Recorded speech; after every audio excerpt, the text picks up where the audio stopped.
Hello guys, welcome to nursing official. मैं दीपक पाल स्वागत करता हूं आप सभी का आपके अपने इस नर्सिंग एजुकेशन प्लेटफॉर्म पर।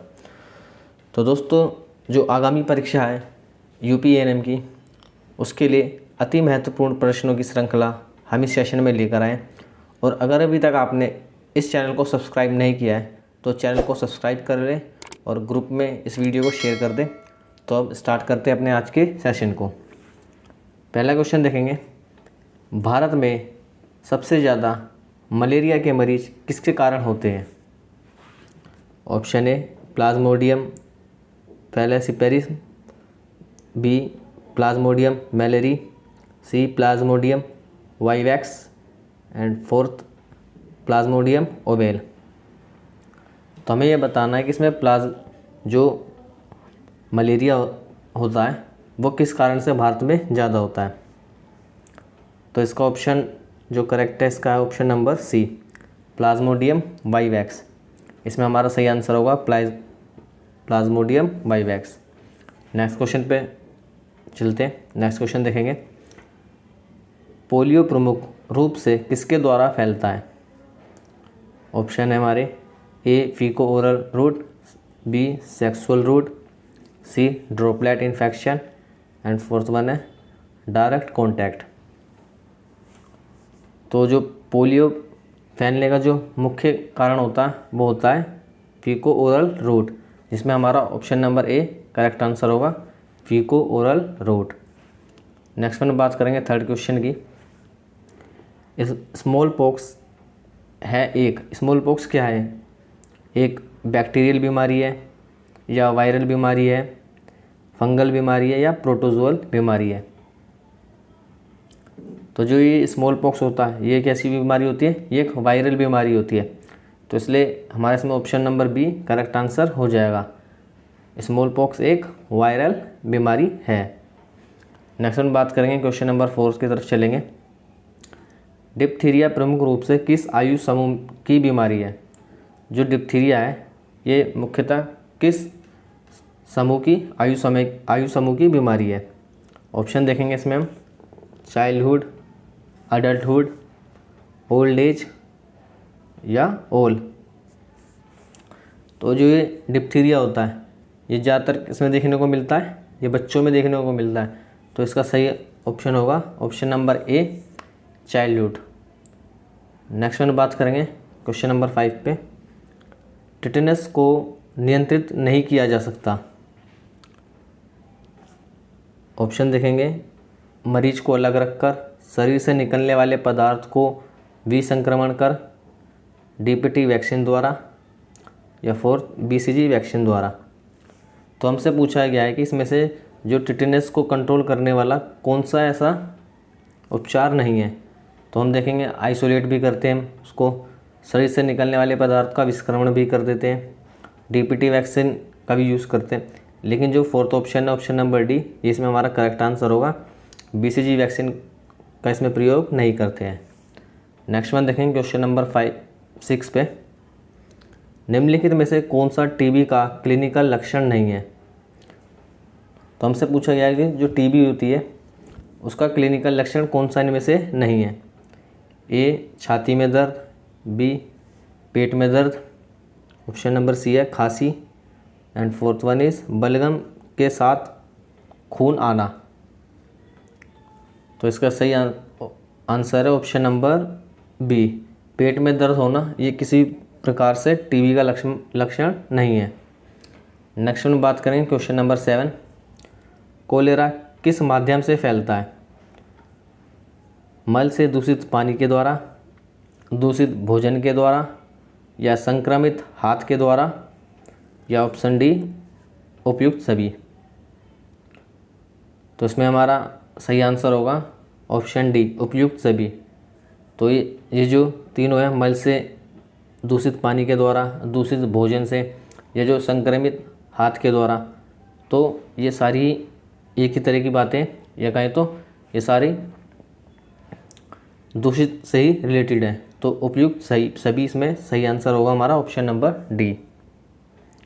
नेक्स्ट में बात करेंगे क्वेश्चन नंबर 8 की। बीसीजी का टीका किस प्रकार का है? तो हमसे पूछा गया है जो BCG का टीका होता है वो किस प्रकार का है। ए मृत टीका, बी 3 टीका, या सी जीवित टीका, एंड फोर्थ वन इज मिश्रित टीका। तो इसका सही आंसर है ऑप्शन नंबर सी, BCG एक क्या है, जीवित टीका है। नेक्स्ट में बात करेंगे हम क्वेश्चन नंबर 9 पे चलेंगे। एक बच्चे के अमाशय का वॉल्यूम कितना होता है। तो हमसे पूछा गया है जो अमाशय होता है बच्चे का उसका साइज़ या वॉल्यूम कितना होता है। ऑप्शन देखेंगे, ए बच्चे का वजन का 2%, बच्चे के वजन का 1%, बच्चे के वजन का 3% और बच्चे के वजन का 4%। तो इसमें हमारा ऑप्शन नंबर सी करेक्ट होगा, बच्चे के वजन का 3%, बच्चे के वजन का 3% अमाशय का वॉल्यूम होता है। नेक्स्ट में बात करेंगे क्वेश्चन नंबर 10 की।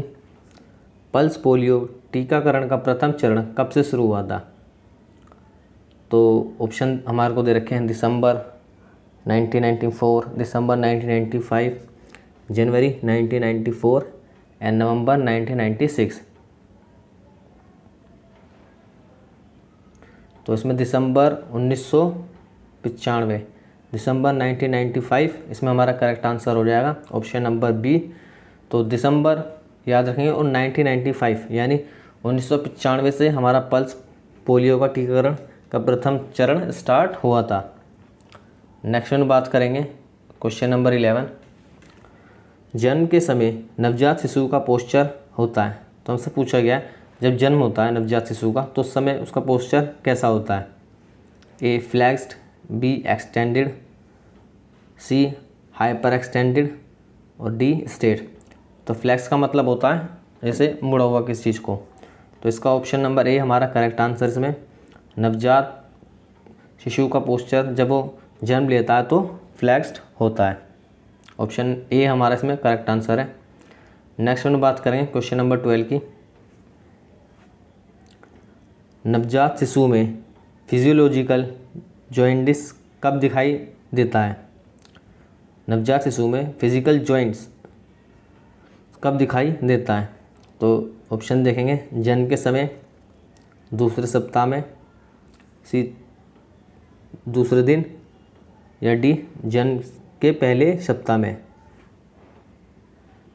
तो इसका सही आंसर होगा हमारा ऑप्शन नंबर सी, दूसरे दिन। दूसरे दिन हमारा इसमें करेक्ट आंसर है। तो जो नवजात शिशु होता है उसका फिजियोलॉजिकल जॉइंटिस कब दिखाई देता है, जन्म के दूसरे दिन। नेक्स्ट में बात करेंगे हम क्वेश्चन नंबर 13 पे, 13 नंबर क्वेश्चन देखेंगे। शाक टाइप पोलियो वैक्सीन किस प्रकार का वैक्सीन है। जो शाक टाइप पोलियो वैक्सीन है वो किस प्रकार का वैक्सीन है। A live attenuated vaccine, B killed vaccine, C toxoid and D antisera. तो इसका सही आंसर होगा हमारा ऑप्शन नंबर बी। जो ये शाक टाइप पोलियो वैक्सीन है ये किस टाइप का वैक्सीन है, ये किल्ड वैक्सीन है। शाक टाइप वैक्सीन किस प्रकार का वैक्सीन है, ये किल्ड टाइप वैक्सीन है। नेक्स्ट वन अब हम बात करेंगे क्वेश्चन नंबर 14 पे। मानव में गर्भावस्था की अवधि होती है, जो मानव है ह्यूमन बीइंग है उसमें गर्भावस्था कितनी होती है, अवधि उसकी कितनी होती है गर्भावस्था की। तो ऑप्शन देखेंगे 10 ल्यूनार महीने, या बी 9 कैलेंडर महीने प्लस 7 दिन, सी 280 दिन, या डी उपरोक्त सभी सही हैं। तो इसमें जो हमारे को दे रखे हैं 10 ल्यूनार महीने, 9 कैलेंडर महीने और 7 दिन, 280 दिन, तो ये सारी हमारे इसके अंदर सही हैं। तो इनको ध्यान रखेंगे आप, 10 ल्यूनार महीने, 9 कैलेंडर प्लस 7 दिन और 280 दिन, इन तीनों ही पीरियड को आपको याद रखना है। तो इसमें हमारा सही आंसर होगा ऑप्शन नंबर डी, उपरोक्त सभी सही हैं। नेक्स्ट में बात करेंगे क्वेश्चन नंबर 15 की। गर्भावस्था के दौरान सर्विक्स में कौन सा परिवर्तन नहीं होता है। जब गर्भावस्था के दौरान कौन सा परिवर्तन सर्विक्स के अंदर नहीं देखने को मिलता है। ऑप्शन देखेंगे हम, सर्विक्स सॉफ्ट हो जाती है, सर्विक्स मुंह के होठों की तरह फील होती है, सर्विक्स का ब्लूइश डिस्कलरेशन हो जाता है, या सर्विक्स नाक की टिप की तरह फील होती है। तो जो सर्विक्स में जो क्या होता है कि सर्विक्स सॉफ्ट भी हो जाती है, देखेंगे ऑप्शन नंबर ए। सर्विक्स मुंह के होठों की तरह फील होता है, ये भी सही है। सर्विक्स का ब्लूइश डिस्कलरेशन हो जाता है।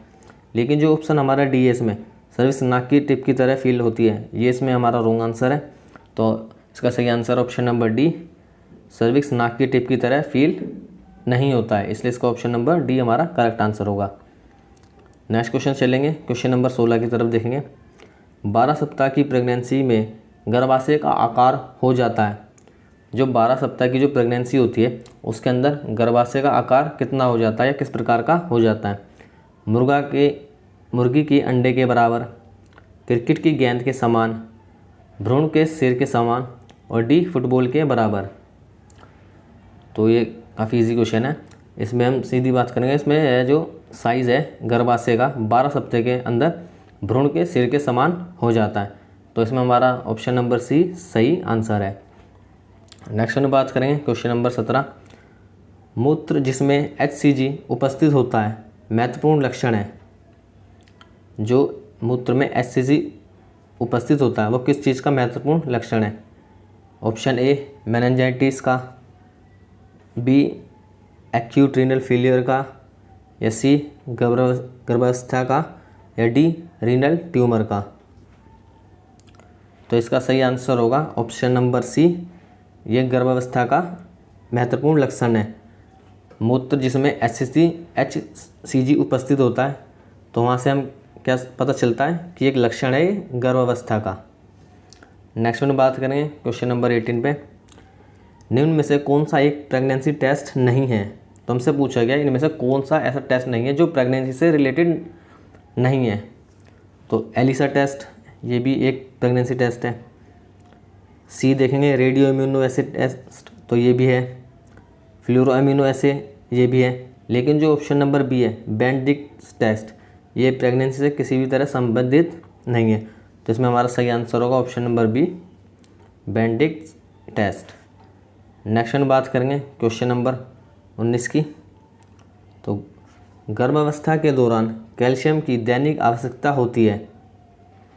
जब गर्भावस्था का पीरियड होता है उस दौरान दैनिक आवश्यकता कितनी होती है कैल्शियम की, हमसे ये पूछा गया।